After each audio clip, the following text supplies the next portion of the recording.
to Real Talk Christian Podcast, where we drink coffee and have real conversations on faith, culture, and society. This is Mark Hyde. And Chris Fuller. And on today's episode, we're re-engaging the Focus series. But today, we're asking the question, and more so answering the question, why am I a Christian? Fuller, you ready? Let's go.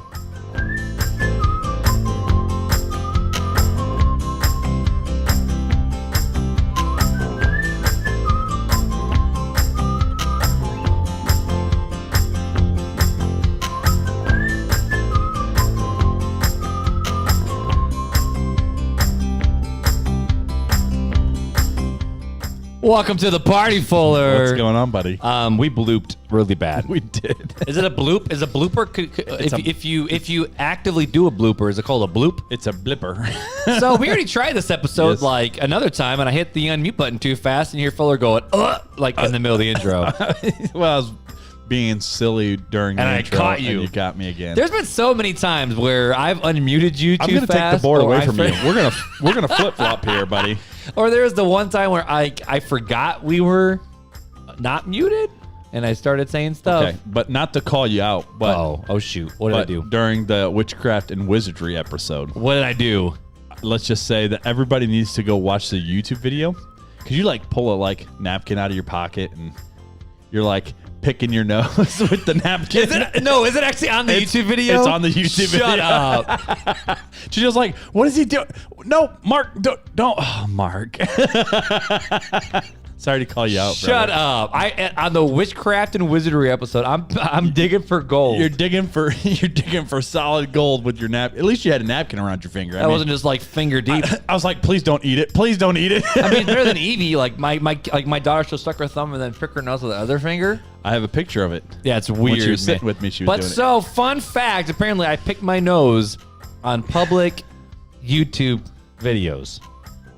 Yeah. If that does not give you enough reason why you should go watch our YouTube channel, I don't know what does. This is real talk. I'm trying to gain some interest here in the YouTube channel. Oh my so goodness. Well, hey, go check out Mark. We don't need content. We need Mark being an idiot Well, on our YouTube channel. That's what we need. You've caught me in my blippers. I've caught you in your blooper. In my booger blooper, but It either way, was dude. funny because I goodness. haven't watched or listened to an episode. So the one time all you second watch, season. And Janelle and her dad go, hey, let's watch the podcast. And I'm like, all right. I said, it's really awkward for me to watch myself Yep. and listen to myself. So like I was reading the book and then Janelle's like, he's not going to do that, is he? And I look up and here you are. I'm like, don't do it. Don't eat it. well, I think this is proof that we all need to learn to laugh at ourselves a little bit. Yeah. Sorry to call you out, brother.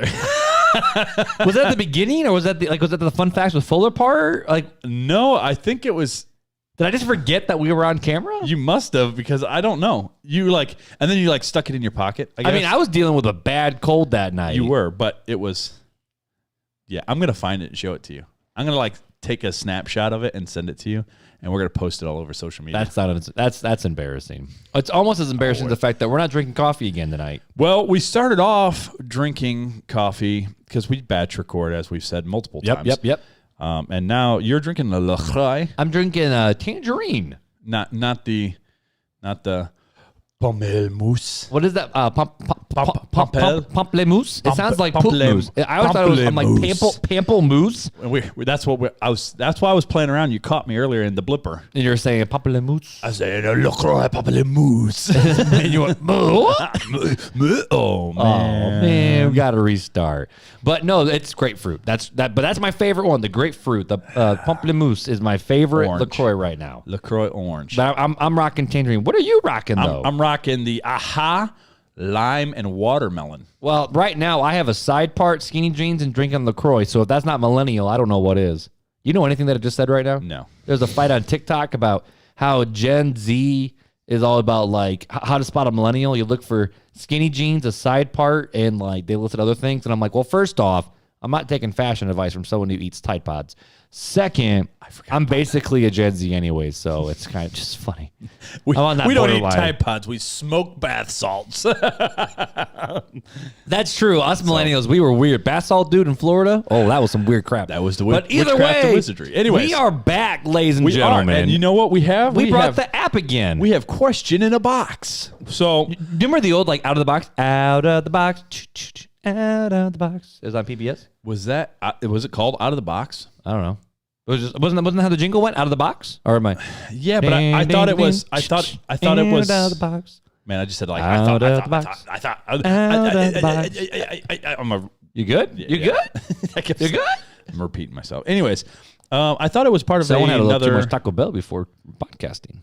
I didn't have any Taco I know. Bell. It's just funny to make fun of you and Taco Bell because you love Taco Bell. I do love me. Anyways, so let's go with the good friends this time. Okay. We're gonna go with good friends. All right, here's the question. Are you ready? Get off your phone. I'm looking Out of the Box song. It actually was the Out of the Box from, was it, I don't know if it was Disney or, old school Disney, Out of the Box. All right. Anywho, we were kids. Keep going. All right, I'm ready. So this is the Friends category? Well, yeah, I'm not. Yeah, but I'm not going to ask you. I'm going to ask you this question, but I already know the answer to both of. I know both of our answers. Okay. Because we're smart. We're smart, married men. Okay, I'm ready. What is the most beautiful thing you have ever seen? Besides myself? My wife.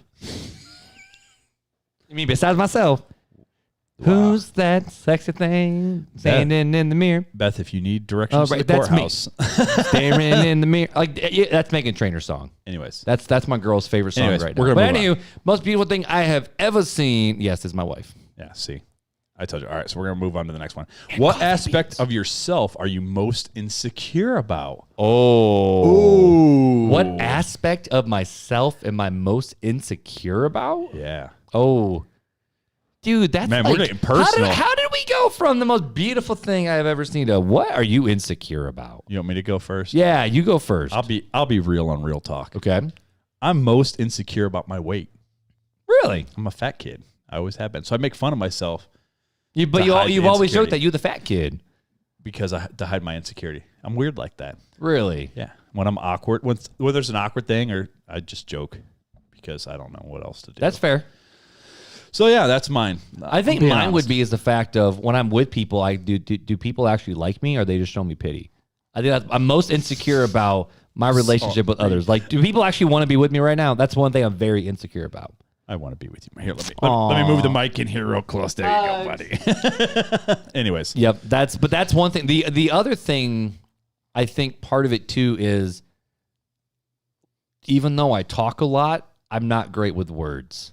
Like I can't say certain words like sixth grader or ask. I have to emphasize the or I cuss on the podcast. So I'm sorry. I fumble over my words a lot. So that's right. I don't know. Do you know what I noticed I do on the podcast after watching a little bit of that? Pick your nose? No, that's me. What am I most insecure about? People seeing me pick my nose. When I listen to you intently, I do this. I like stare off into space, and like I get this like just completely blank look. I'm intentionally listening. You look like you had some melatonin, but I'm looking like I'm either high on drugs, and like I don't care what you're saying because I'm literally looking off in the distance just like this and going. Yeah. Oh, goodness. And I say right a lot. Right. All the time. It's really stupid of me. I caught one of my filler words. I don't remember what it was. And I said it to Beth and she was like, yeah, I was going to tell you that because you say it a lot. Is it? No. See, what happened was, there's a phrase I know I'm going to say it in this episode. And when I do, I'm going to stop and say, that's the word. That's my thing I say all the time. Janelle's pointed out a few of our filler words. Our filler words? Yeah, she's like, yeah, Mark says that all the time. Oh, you say that. Oh, Mark says that. Oh, you say that all the time. Yep. I'm like, well, we just suck then. But we do not say a lot. No, we do not. Nope. That's one thing we have worked very hard but not you to know, but anyways, that was a really good question. What are we most insecure about? It is. That's a really good question to get to know each other. See, I'm looking bit. down, like not at the camera. I'm looking at the tripod. Yep. I randomly look different places other than the camera or you. That's really cool. Yeah, I'm looking through right now. Did you just say that's really cool? That's a filler word right there. When I don't know what to say, I didn't pay attention to what you said because I was looking to make sure. So that's cool, man. Like, well, I'm looking because again, people, we don't have a review. No reviews. And I was looking through my Instagram DMs to see if I caught anything. Now, this isn't a review. This was just a funny conversation because back in middle of February, I posted a story where it's one of those like change my mind ones where it's church coffee is never good. Change my mind. And I posted it, and one guy wrote back, and he's like, "We have refinery coffee at my church, like refinery from Goshen. That's what they drink at their church. Everybody can't be bougie like you. No, I mean at our church we have Kingdom Growers. We drink Kingdom Growers. It's a little weak, but all the proceeds go towards digging wells. If overseas. Riverside would, throw a little money RTC's way, they could drink some RTC coffee at church and buy a big roaster that I could roast 28 pounds at a time. Oh, that'd be pretty dope. I found one the other day, a roaster that roasts 28 pounds at a time, $2,000. So we need a computer. We need a new computer so our live stream doesn't look so glitchy. So it's like it looks great on the camera, but when you look there, it doesn't look good. I never knew it was that glitchy until I watched the episode, and it was like we're trying, guys, but we have literally no money. So I'm just gonna throw it out there. If someone has like $700 for us to buy a new camera or new computer for us to work. Yo, send it. We need it. Or just send us the computer, Mac Mini. Mac Mini? I want a Mac Mini because that's what we're using right now. We're using an old one, and it ain't going so well. So you know what? It is what it is. The Lord will provide. I mean, we can't provide tax giving statements because we're not a non-for-profit, but we're not anything. We're not even a for-profit. We're a hobby. We're a hobbyists. If you want to go to the tax world, that's true. That's true. We're hobbyists. But either way, and actually, if we were a business, that's what I say. But either way, I say that one all the time. But either way, anyways. Yep. Told you I was going to say it. So either way, there you go. I said it. So okay, I got another one. That's yours. At the end of the day, you say that a lot. At the end of the day. Yep. So at the end of the day, I say that one. I say that at the end of the day, and that's not my closing thought. So anyways, so anywho, we've already got to know us a little bit. We've confessed that we're not drinking coffee again. My coffee brothers and sisters. I'm sorry. You have to forgive us for our trespasses. Go back to last week's episode. There you go. But today we're talking about the question of, and not even really a question. It's more of a statement of why am I a Christian? So why are you a Christian, Fuller? Like that's a question. That is. It's like, so why are you a Christian? This is a thought that popped up in my head when I was driving around. So Beth and I did our engagement photos and family photos, and I had to drive for like 2.5 hours. It was a ridiculous day. So I had a lot of time to think in the car. So I was like, I listen to the Unbelievable podcast all the time with Justin Briley. We talk about it where they pit normally a believer and unbeliever together, and they have these conversations, and it's not always just an unbeliever. Yeah, sometimes they do like progressive Christianity versus like Reformation. Or they've done like young Earth creationists versus old Earth or theistic evolution. Like they do all these different conversations, and I love it because it keeps teaching you to think. I've said right like 6 times now. Right. I'm not right. All right. See, I'm right there with you. There you go. But in these conversations, they always come back to there's two people who are going against each other. One, a lot of times it's normally a Christian and like an atheist or an agnostic or a universalist or something like this in terms of all these different things, and they're always going against each other. And I was starting to think, I'm like, okay, so if one of these guys came against me and said, so Mark, why are you a Christian? Why do you believe what you believe? Don't you see this and this and this and this and this and this and this and this and this? And I said, okay, would I be able to concisely answer why I'm a Christian? And more than just you and I, because this is one of those things where, and I'm not trying to put us on a different pedestal or a different plane. Well, maybe. But there's a lot of people out there. We were one at one time where you grew up in the church, and if someone said, why are you a Christian? This is a big Catholic answer. So if you grew up Catholic, this is a big one of, why are you a Catholic? And the answer is like, well, I was born into the church and I was baptized in the church. That's why I'm a Catholic. And that times a lot of goes into the Protestant world as well. Why are you a Christian? It's like, well, that's just what I am. That's just what we do, right? Now, I understand that in the culture we're living in, it's kind of like a post-Christian world where the upcoming generation is the first generation where their parents, the older millennials, did not go to church and have a church background. Not necessarily. Well, it's the most post-Christian we've ever been. I think it's hit or miss. Well, either way. Either way. That's the other thing I say. I say either way a lot. There you go. We're going to totally This is going to be so bad. We're going to nitpick the crap out of ourselves this episode. And I promise I will try not to pick my nose. You can pick your. You can't. You can't resist. You can't pick your family, but you can pick your nose. There he was. He touched his nose. Goodness, that's a. Anyways, man. But either way, but answering this question, I'm like, okay, so maybe there's someone out there in listener land where they're young, they're a teenager, or maybe they're a young adult, maybe they're an older folk, the boomers or the Gen X or whatever. And at the end of the day, they're like, you know what? If someone came up against me and said, why are you a Christian? I don't know if I could give a right answer. Or not just the right answer, but I don't know if I could actually give a solid reason besides just the fact of, it's just what I believe. So I figured, I don't know how long this conversation is going to be. I literally, if you look at this, I see. Besides a couple notes, I only have, I walked in with 4 questions. That's it. I see that. And then you walk with like With a bunch of quotes to wrap it up. Wow. So this is a true conversation that I want you and I to have. We both just did like We did. It's because we're lazy. Not really. Not really. No, but at the end of the day, I figured this would be kind of fun for you and I to talk a little bit, Fuller, about like, this is kind of for us to share our hearts a little bit. All like, right. in the first episode, we talked about the very, very, very first. Back way on back. Back way on back. The very first episode was, we basically told our stories, and can God still use us? Wasn't that? I don't remember what the exact title of the very first episode I'm gonna was. look. I'm gonna. It's look. not Nevernote, I don't think. Yeah, I thought. Oh no, it wasn't. Because we right. didn't use Evernote at first. Oh, we were just using the first Apple Notes or whatever. Yeah, we used I wrote stuff down on pieces of paper. Back in the juvenile days. Back- but either way, in the very back in first the episode, we shared our stories with the people a little bit. So if you haven't heard the first episode, the quality's not as good. But at the end of the day, our it stories wasn't are still bad. there. But, it's been a long time since you and I just sat down, brother to brother, And just had a conversation. and just had a conversation about, what, Fuller, so why are you a Christian, bro? We kind of did that last week with forgiveness. But yeah, does my past affect my future was episode 1. Right, because we both talked about our past. August 1st, Yeah. 2019. Dang. It's been almost 2 years, it ladies and released. gentlemen. But, so I figured this would just be a good question, a conversation of, so when did you become a Christian? Why are you a Christian? And these are these last two are the ones that I think about a lot is, are there any parts of Christianity that you personally struggle with? And then the last question is, what's one thing you wish unbelievers knew about Christians? So that's it.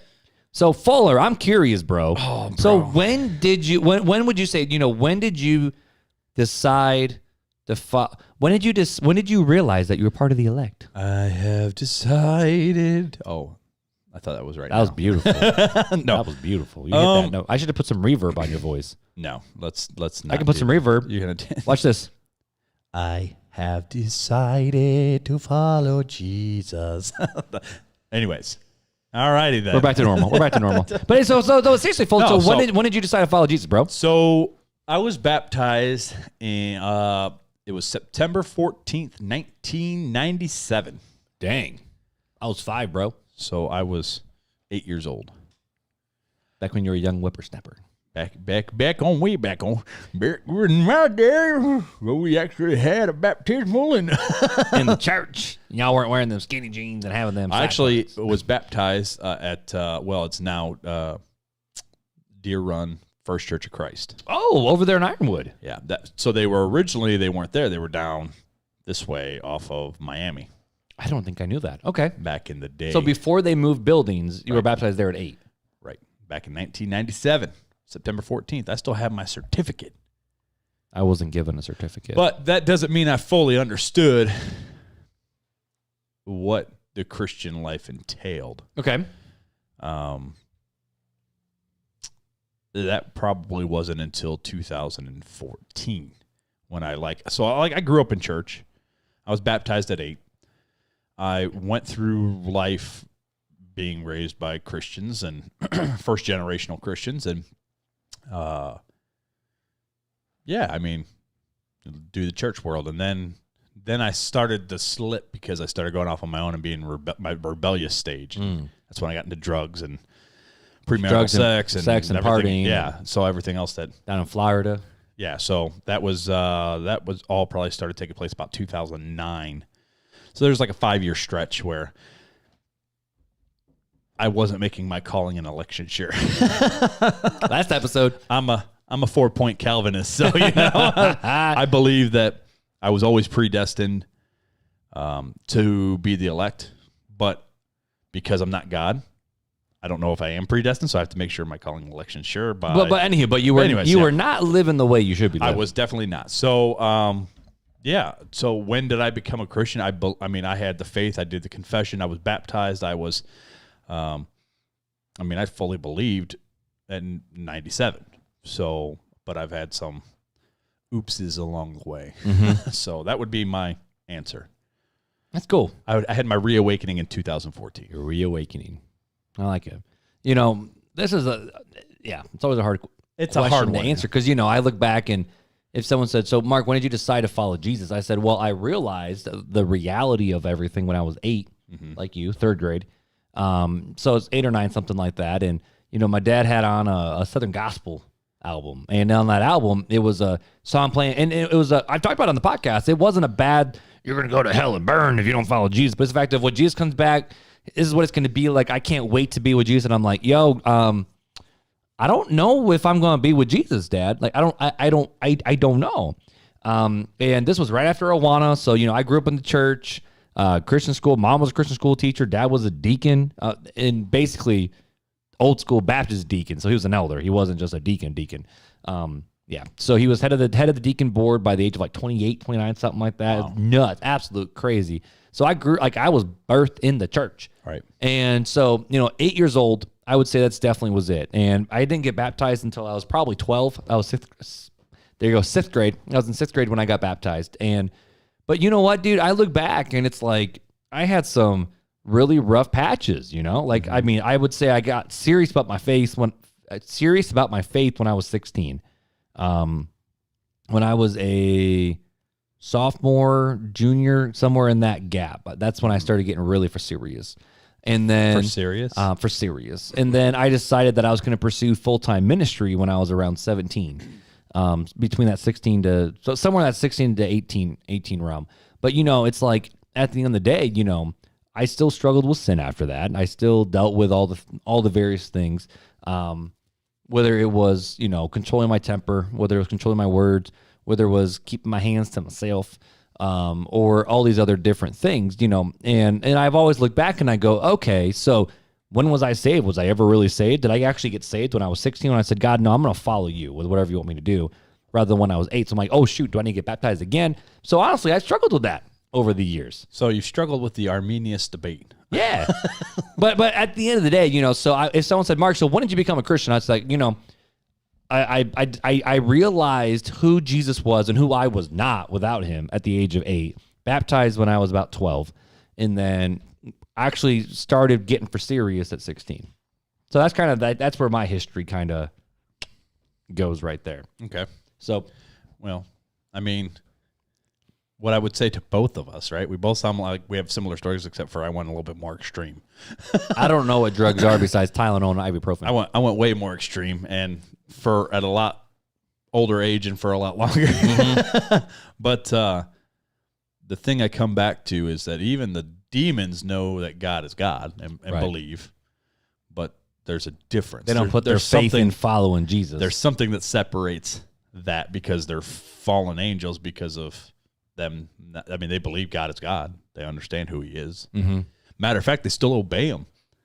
When Jesus says, hey, go. Like they went. They go. They went. So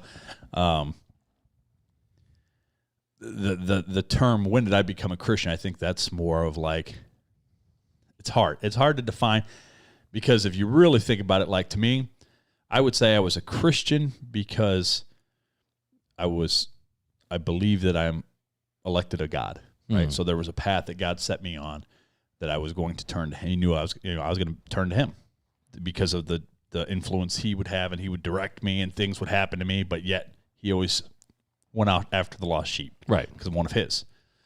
And so when was I a Christian? Well, I believe we're talking about an issue of time. And so if we're talking about an issue of time, I'd probably say 2014. But if we're talking a position of God, I've always been. I've always been his child because I'm elect, I believe. I believe one of his sheep. I was born into the flock. So okay, so maybe this will go into the next question that we started the show with. When we asked the 4 questions is, and you started leaning into it a little bit, but more the question of, okay, so Fuller, why are you a Christian? What, and this is, I'm thinking of that 1 Peter verse that we talked about in various episodes where it's always be prepared to give an answer for the hope that you have. Mm-hmm. Not be prepared to give an answer, but be prepared for why you have the hope. Right. So this is kind of the whole be prepared to give an answer. Mm-hmm. So I'm making sure you're prepared, bro. Mm-hmm. So if someone said, so dude Fuller, so why are you a Christian? Why did you choose this route and not another route? Like if someone asked you that just on the street, what would you say? So I go back to what I was touching on with the first question of that I believe, sorry about that, people. I believe that was beautiful. God has directed my steps, right? So it's not that I am a Christian because of anything that I've done, but because God has opened my eyes and revealed himself to me, right? He has directed my steps so that I would choose him. He's made my mind, my emotions, all in this funneling direct path to funnel to him. Mm-hmm. And I believe, again, I'm a Calvinist. Right. that's I mean, I believe in predestination and election. So I believe everything that happens to us to direct us to a path. And that's the path to him. And so I'm a Christian because he has chosen me for whatever reason, nothing of my own. It's a free gift that he's done for me. And he has chosen, not I, but he has chosen to reveal himself to me via the Holy Spirit. That's why I'm a Christian. Now, would you answer someone who's not a believer with that same answer? No, because that's the truth. It's because I struggle with that because I believe. I mean, there's a difference between talking. How often do we talk Christianese? I throw out justification, sanctification. Would I say that to a unbeliever? No, because they're gonna be like, what? What are those words? Like justified, like Justice. Yeah, okay, I understand that, but like, yeah. So, yeah, it's a little bit of Christianese. And also hindsight's 20/20. You can look back and look behind you and see all the ways God has brought you here. But I would explain to the person, I'd say, look, God has directed your steps to this time. This place, this meeting right here, God has directed your steps through your entire life, has led to this moment. Mm-hmm. And God's saying, take my hand. Now, God has directed you to this, so now are you going to say yes or no? I mean, God already knows. Mm-hmm. I don't know. I'm called to preach the gospel, the good news, right? But that's just because I'm supposed to obey. There's an obedience factor, and right. I think that's why we have to do it. So, Mm-hmm. But I would say, yeah, hey, this is your moment in time. Choose today whom you're going to serve. Right.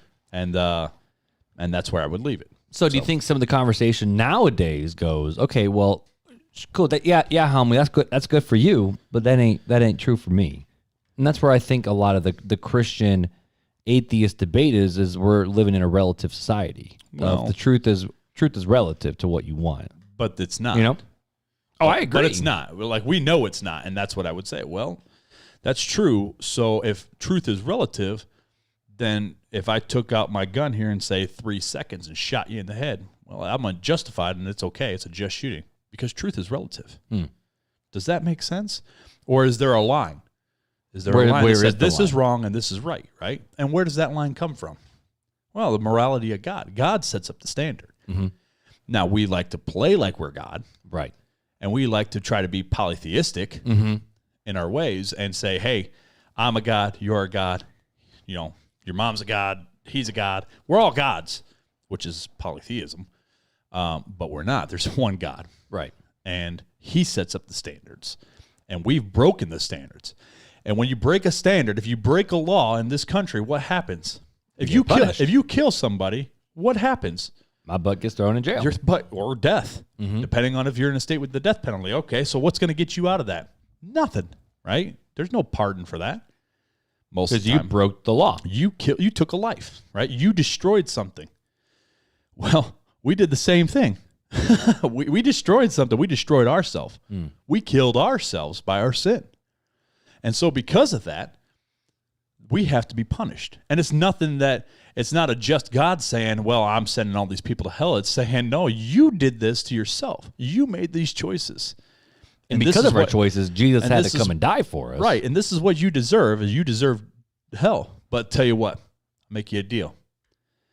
I'm going to send my son to die on the cross for your sins. And he's going to pay that penalty, right? He's going to pay those debts, all those evil things. He's paying them. Mm-hmm. All you have to do is take his hand. You have to admit, believe, and confess the ABCs, right? Admit that you're a sinner. Believe that Jesus Christ is the Lord of Lords, King of Kings, ruler of the universe, is the one and true God. And confess. Confess that Jesus is Lord. Confess it all, yeah. Mm-hmm. And okay, and then if you want to throw another B in there, baptize. but those are the things. I mean, it's all about faith, right? So that's all you got to do. So Christ is saying, take my hand. Now it's your choice. What are you going to take his hand or not? You can choose that. I think God already knows what you're going to choose, and he's probably directed and shaped your mind in what you're going to choose.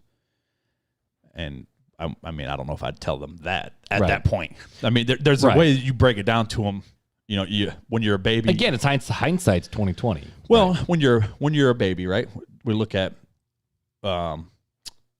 Even the Apostle Paul, when I was a boy, I thought like a boy when I'm a man. Right. Well, and the Apostle Paul, was it Apostle Paul? Or was it somebody? Who was it? No, it wasn't the Apostle Paul, was it?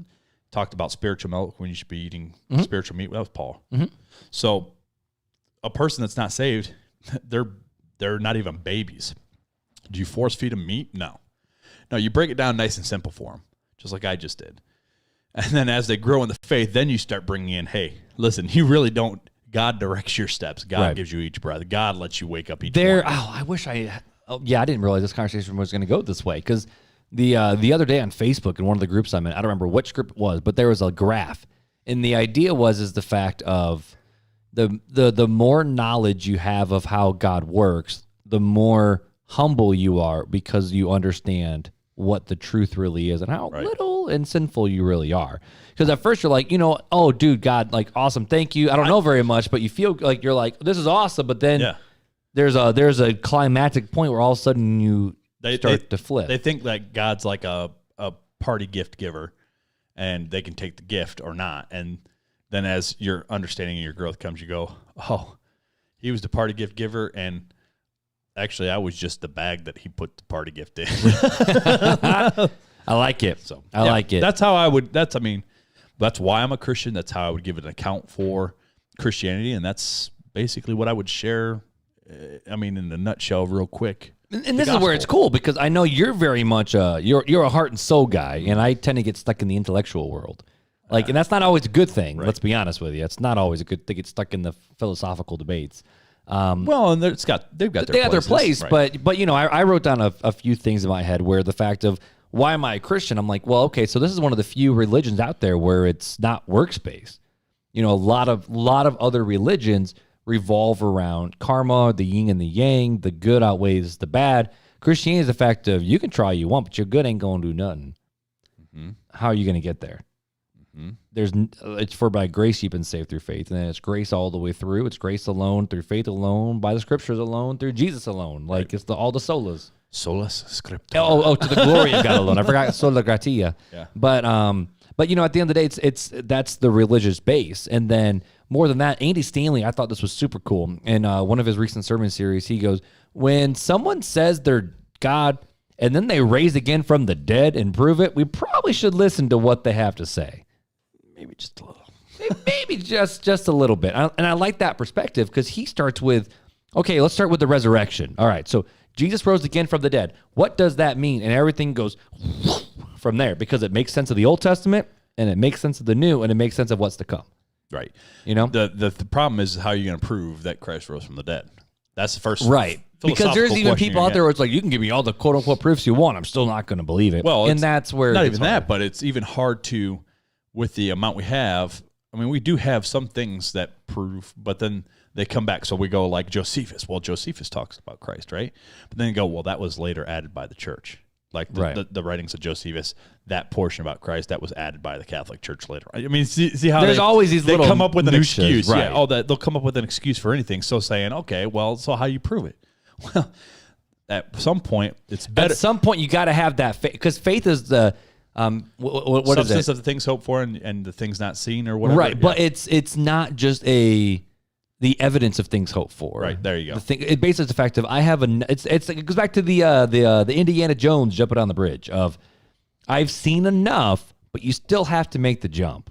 But honestly, it takes faith to be an atheist. It takes faith to be an agnostic. It takes faith to literally be anything. Right. But we don't think it's faith, because atheism is a baseline, because all of us are born little sinners. Right. All of us. Well, no one seeks after what's God. atheism? Atheism says, I am God. Right. Right. It's not just the fact that there is no God. And it's funny because they go, well, I don't believe in God. Well, yes, you do. You believe you are God of your own self. That's what you believe. So you believe you're God. So you do believe, and you actually have more faith, because you say you have control, but you don't Because have everything in control. this world comes from something, but you say at the end of the day, it all comes from nothing. Right. There's a lot of faith that you got to jump to do that. Right.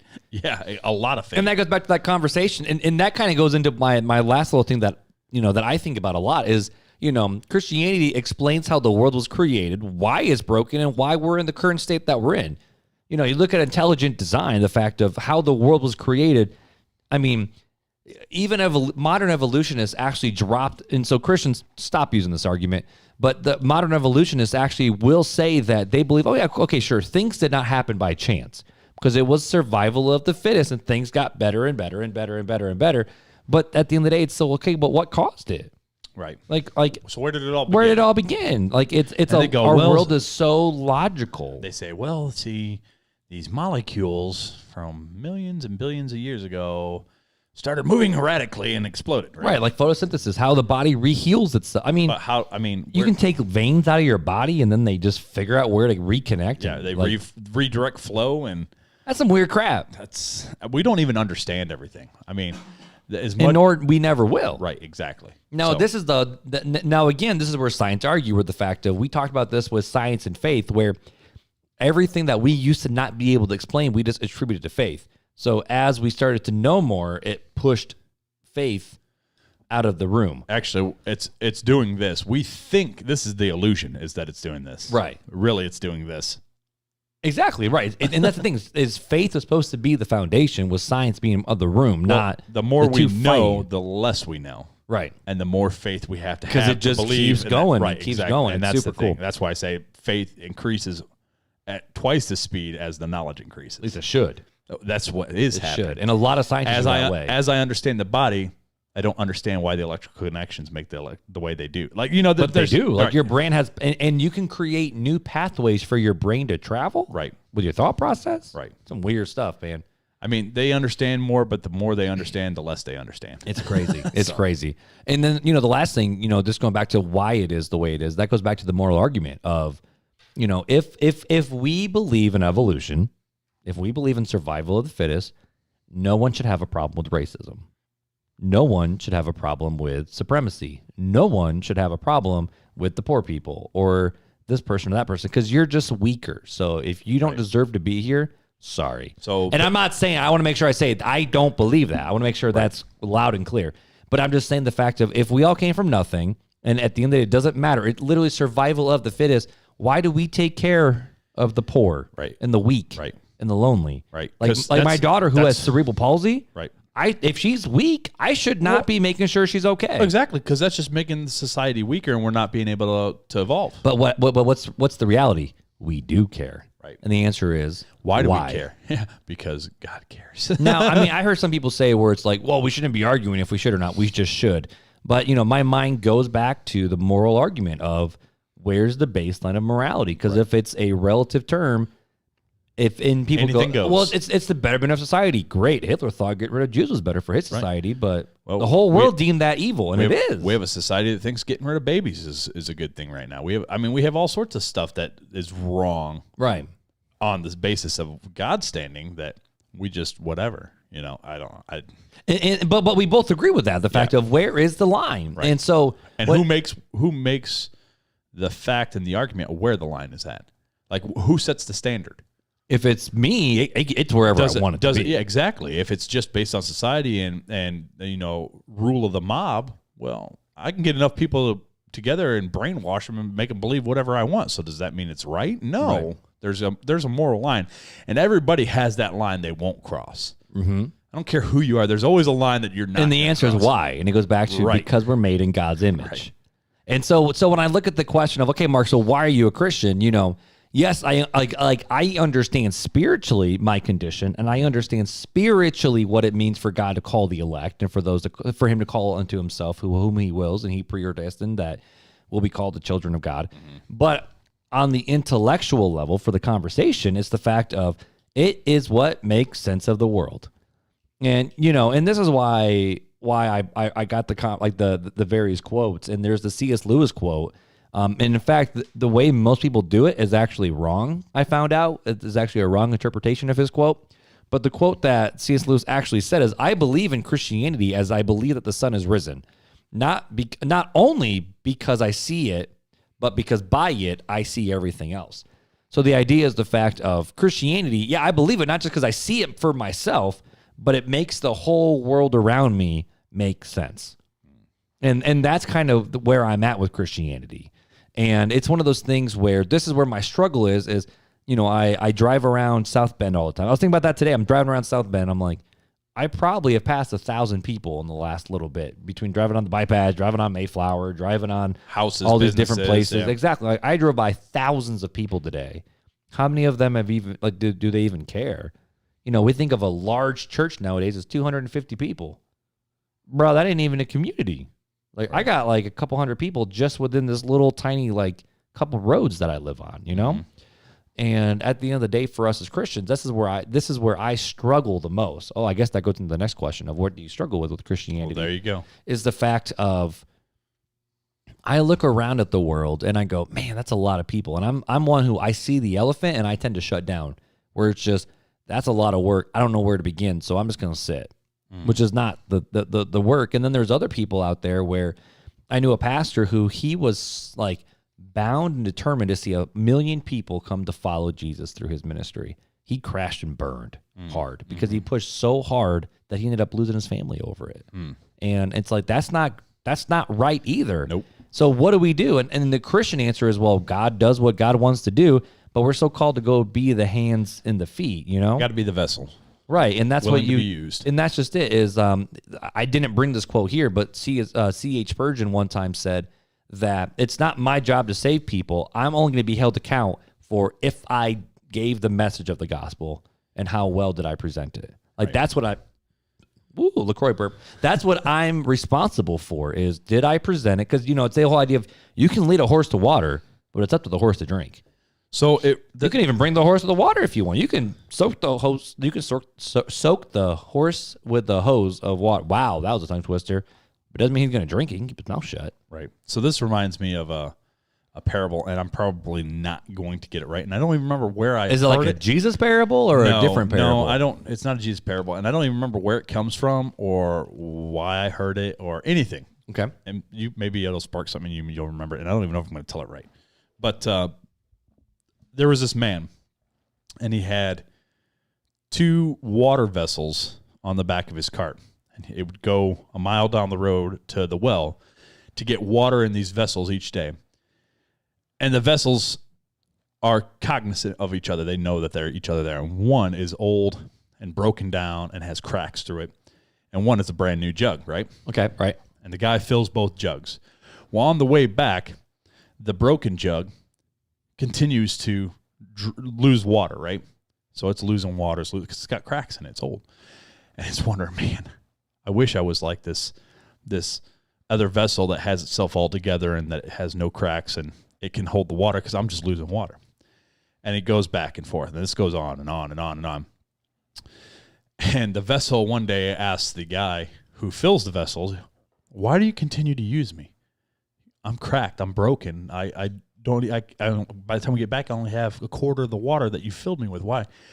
And the guy that fills the water jug says, hey, next time we're driving, look at the road. And as they go back to drive to get water, he looks at the road. And what was once a desert road is now blossomed with flowers and grass, because as he was traveling back and forth, he was watering. But he thought he was broken. He didn't think he was making any impact. And so that's where it kind of reminds me back on that of, you're talking about, well, it's the big thing and it's this big elephant. And to me, it's like, well, you can look at it that way, or you can look at it like I looked at it for a while of, man, I'm a sinful person. I'm broken. How can I ever reach out to anybody? Like, I struggle with so much. How can I help anybody? And when you look at it, if you just are used by God, we don't know the purpose why. It's the journey more than the destination. Right. But we don't know why God's filling this and what's happening along the way, how we're touching people by living our lives or just being who we are. But we might be watering. We might be planting. Who knows? Helping people grow. Right, exactly. And I don't remember where I heard that parable from, but it's always stuck in my mind of, you know what? It's not that I have to be this spectacular, awesome, super Christian. It's that I have to be willing to be used by God. So, sorry. That's just I like a little that. rabbit trail there. So to end the conversation, what is one thing that you wish unbelievers knew about Christians and Christianity? I think that unbelievers have this notion that Christians are the same Christians from 500 years ago, 1,000 years ago, even 100 years ago, and that Christians are all the same, and the Christians that do wrong, the televangelists that steal from people, they are all the same. We're all lumped in, and we're not. We're all human. We all make mistakes. So the mistakes of Christians, I wish they knew that we're humans and we make mistakes, and the only difference between me and you is that God. It's just God. It's the grace that was given to me through faith, not of myself. It was a gift. And so that's what I wish. I wish they knew that, hey, I'm just as bad and broken as you are. Well, it's the old Mark Lowry quote. I'm just a beggar telling another beggar where to get the bread. Right. There you go. Yep. Perfect way to sum that up. So that's what I would wish that unbelievers knew about Christians. Anyways, what about you, buddy? My turn. So He's like, are you going to ask? Well, no. I just want to make sure you got to say what you got to say, boss. I'm done. That was my final thought. At the end thought. of the day, no, I'm kidding. I had to get my tagline. You know the old song, When the Saints Go Marching In? Oh, when the saints go marching in. Oh, when the saints go marching. Are you going to do this every time I start singing? Every time you start singing, I'm going to hit your reverb. But yeah, you know the old Saints. Yeah.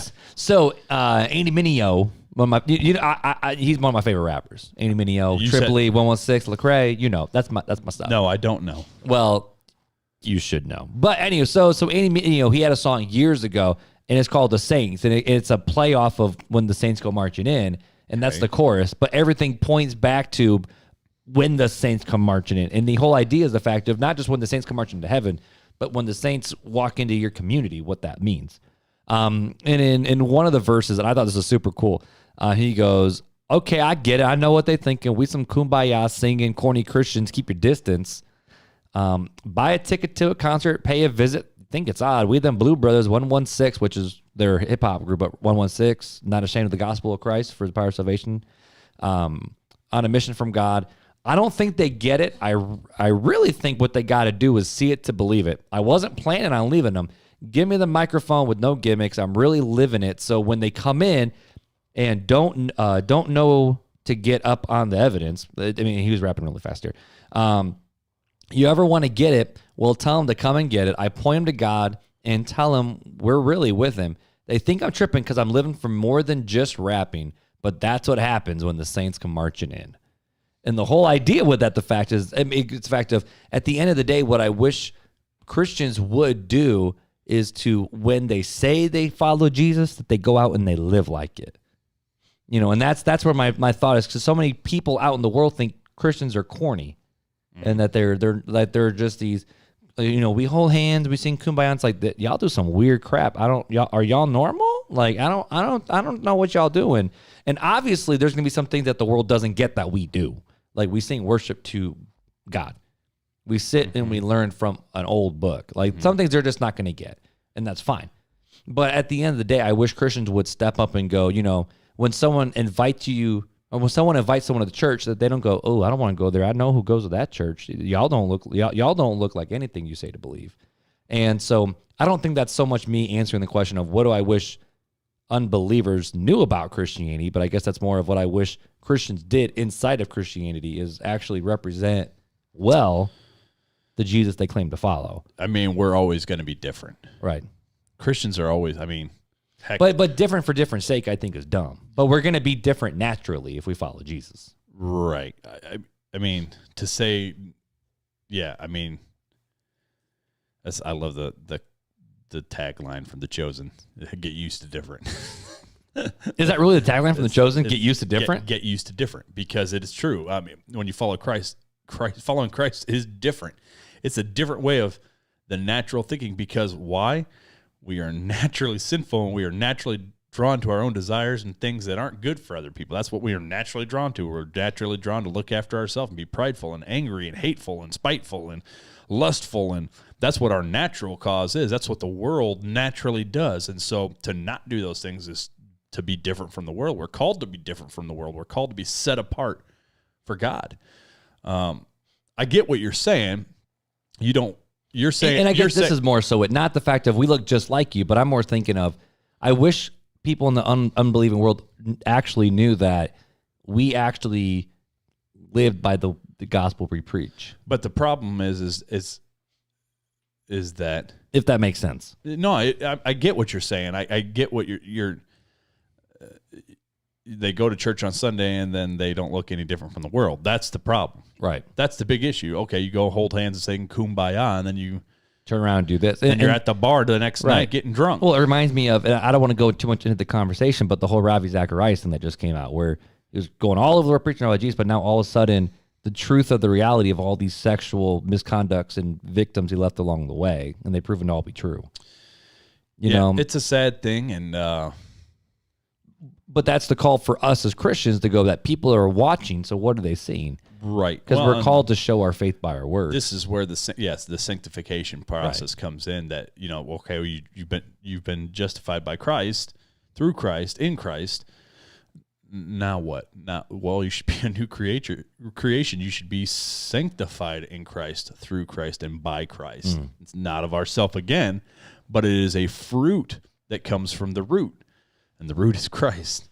And if we're grafted in to the root, then we'll produce the fruit of Christ. Right. And what does that look like? Well, love, joy, peace, patience, kindness, goodness, gentleness. And what does all that faith, mean? self-control. Love. It's all love. The greatest of these is charity. What is charity? Love. Charity's love, right. You can preach with the tongues of many. You can prophesy. You can do all these things. You can cast out demons. But if you have not love, you have nothing. You have nothing. So, now that you're like processing this out, I kind of like have this thought of like, oh, I wish the outside world would think Christianity like this. But does the outside world think of Christianity like this because of how we're living our lives? I think it is. I think it's very much so that there's a lot of pew warmers. There's a lot of coffee mug Christians out there. There's a lot of people that want to play church, and that's kind of where I was getting at too with mine. I wish they knew that not all Christians are alike, because broad is the gate to destruction, and many are there. And the way to God is very narrow, and few will find it. That speaks something powerful.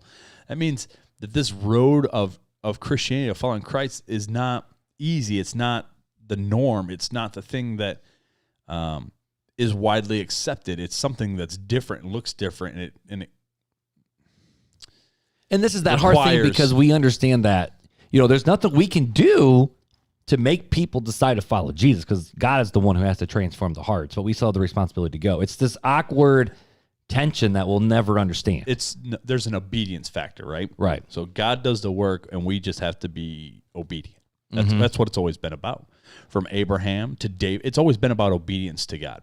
To the Israelites, to Moses, it's all about obedience. Obedience and faithfulness. If you're my child, you'll obey. My child, when they hear their voice, they come. Right. It's all obedience. And so we have to be obedient. God doesn't need us for anything. God doesn't need us to go out and present the gospel to anybody. God doesn't need us to do anything. God doesn't need us to pray. God doesn't need us to visit the sick or take care of the poor. God doesn't need us for anything. God is God. We put God in a box and we think, okay, God has to use me as a vessel. God doesn't need to use you as a vessel. He can do whatever he wants. He's God. He's allowing us and giving us the opportunity to be obedient servants. And that's where it's at. Are you going to be an obedient servant? Can I say, well done, my good and faithful servant? Servant. It's funny because people think of servants. They're like, oh, servants, slavery. This is like horrible. Okay, I'm just got to. The bond servant. Yeah, I've just got to, this is, there's a huge difference. And one of these days we'll probably get into the podcast. But there's a huge difference between what we think is slavery, like American slavery, and like slavery of the Bible. They were two drastically different things. The slavery of a Bible was like, couldn't pay off. Now there was actual slavery. Well, of course, we can't forget that. But that wasn't done by, like, we're talking about biblical slavery, like slavery in the Jewish land, Israel's, right? Okay. What happens every 7 years? There was the year of Jubilee, where the slaves would be released, right? In Israel, right? From their bond. From their bonds. Why were they in bonds? Well, because they chose, but they weren't forced into it. They chose because of it too. Because of a debt or because they couldn't feed themselves or whatever, so they would go do these things. It was actually a way of protecting the same poor with and the weak. Same with if a family sold their land because they needed money, that same years of Jubilee, that money would be given back, or that land would be given back, and everything would be made as it was before. So it's a drastic difference. So when Christ it was set up honestly, it was set up to take care of one another. Right. So when Christ came as a what? Suffering servant. He came to serve. So why do we think we're any better than the master? Mm-hmm. We are servants. We're supposed to serve not only God, but serve each other. That's what love is about. It shows love. And so why does God need us? He doesn't need us. He's just giving us the opportunity. This is an opportunity. This is something we should be excited about, that, hey, God has chose us to be servants. We should obey. We should want to obey because he's chosen us. He's given us this great opportunity. But we don't see it as an opportunity. We see it as American slavery, where we're in bonds and chains. And that's not the slavery or the servanthood that he's talking about. So that's just the way That's fascinating. Anyways. There's a book that was written by John Stott, which, side note, if you want another good podcast to listen to, Premier Radio from the UK, who does Unbelievable and Ask NT or anything, they just dropped a new one where they take all of John Stott's sermons from the archives and they're just posting them every single week. It's super cool. But he wrote a book called Why I'm a Christian, and he kind of talks about, the intellectual thought, the, moral, like these conversations we always have. Mm-hmm. But this was his big triumphal sentence, and I think you're going to love it. You ready? All right. So he said, the most significant factor lies elsewhere in terms of why I'm a Christian. The most significant factor lies elsewhere. And it is on this that I intend to concentrate this final chapter. Why I am a Christian is due ultimately neither to the influence of my parents and teachers, nor to my own personal decision for Christ, but to the quote-unquote hound of heaven. That is, it is due to Christ himself who pursued me relentlessly, even when I was running away from him in order to go my own way. And if it was not for the gracious pursuit of the hound of heaven, I would today be the scrap heap of wasted and discarded lives. Yeah. Don't get any better than that. That was good. That's a very quote. True. That's a quote. Very true, though. So at the end of the day, why are you a Christian? It wasn't the intellectual thought or my own decision or my teachers or my upbringing. It was the fact that, Christ directed my steps. And he was the heaven hound. the hound of heaven. Now, this was also written years ago when it was now we're like, the what? What's that? The hound of heaven. Yep. But this is why somebody that's like, and this is why, hey Mark, they're hounding you. Right. And this goes back to why I think the song, now I still don't like the word reckless, but this is why the song Reckless Love has exploded, where the fact of Christ pursued me. Like, if we're called into him. I'm not saying I like the word. I'm just saying why it's a very popular song. I just struggle with, because God is never reckless. I agree. But I'm just saying, but the reason why it's so popular is because I realized that God literally pursued me. And so that should cause us to rejoice and triumph in what Christ has done, but then should cause us to humble ourselves before men. Because I'm no better than you. I'm no better than anybody else. Walking across the street, I ain't better than nobody. But a lot of times Christians like to go, oh, I'm a follower of Jesus, so I need to get my way. Y'all persecute me because you're censoring me on faith. That's not persecution. Because last time I checked, they ain't dragging John Piper onto the street and putting a bullet to his head and saying, you follow Jesus? Yep, that's persecution. Yep. But I'm just a beggar showing other beggars where the bread's at. I like that quote. I'm just a beggar showing other beggars where the bread's at. We might have to use that quote. I like that one.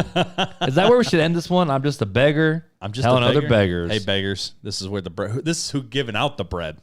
So let's go get it.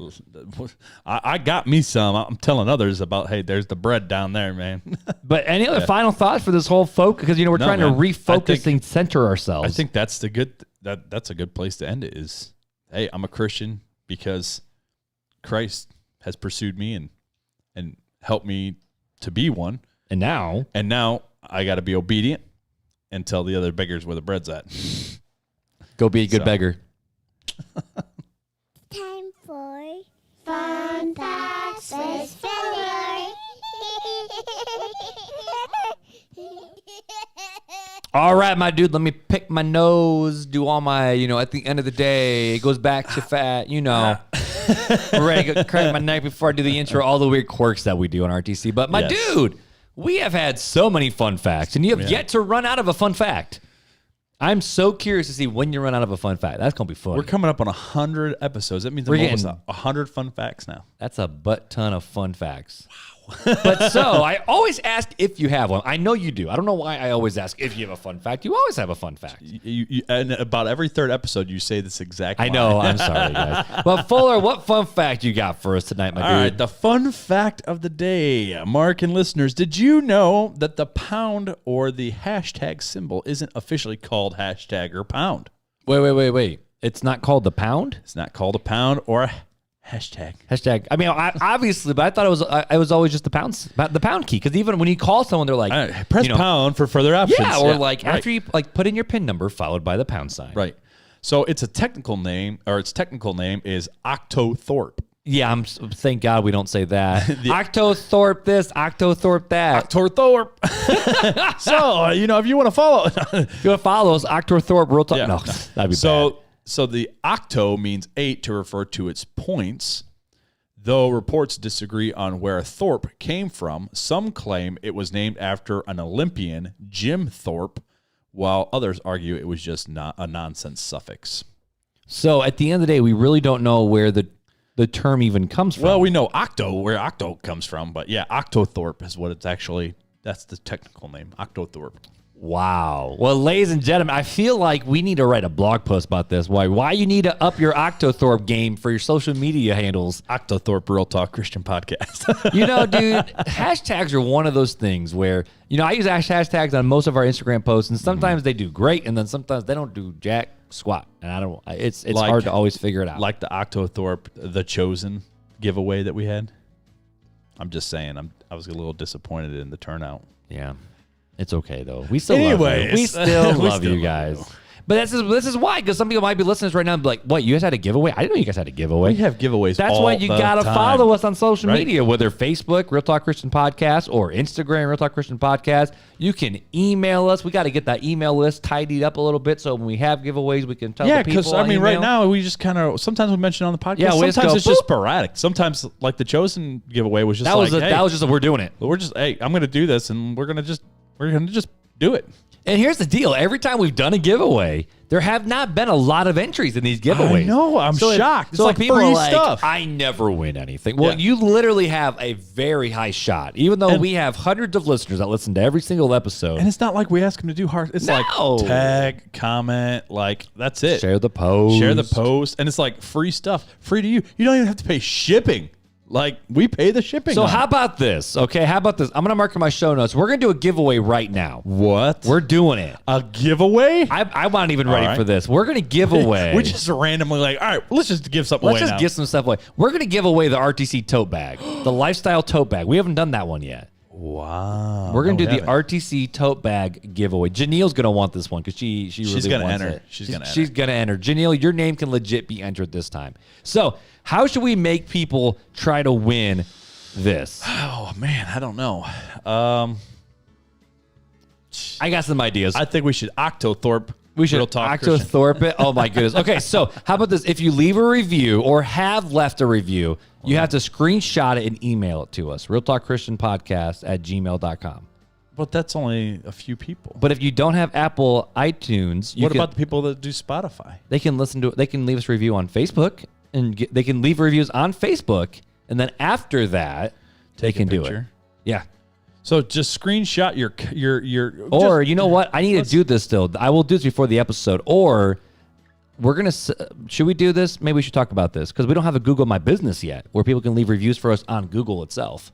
We don't have that yet, but we're not a business. So, but leave a. So we're not gonna do that. We're talking out loud. So we're gonna do Apple Podcasts. This is what happens when we just randomly say we're gonna do a giveaway. Yeah, let's do Apple Podcasts. Let's do Facebook reviews and screenshot those and send it to us. Okay. What about Instagram? Instagram. See, here's where it gets This is where it gets hard. Okay, here's a fun one. These are the only three. We're going to do something different, all right? All right. So review. If you already left one, just screenshot and send it to us. Okay. Facebook, leave a review and send it to us. Okay. Or text your friend or message your friend one of our episodes. Let's do new reviews, though. No, not the old reviews? Not the old ones, because they've gotten the mini swags and stuff. So, I mean, they can do another review. That's fine. I'm okay with them doing like another review on like, Facebook or something. Or okay, review on Apple iTunes, review on Facebook, or if you message or text a friend an RTC episode and then screenshot and email it to us or message us, we'll get you in the drawing for the free tote bag. How about that, ladies and gentlemen? So how long is this going to go on for? Till the next episode drops. So next Thursday, 1 week from the time of release is when you have to do it. Okay. How about that? All right. Sounds good. How about that? We're about to run out of our music. We have 15 seconds left before our music ends. So just like always, guys, RealTalkChristianPodcast.com, place to go for everything. Get your name in the giveaway. We want to give away that tote bag. Hit us up, RealTalkChristianPodcast@gmail.com. Whoo, we got 5 seconds. But until next time, guys. Take it easy.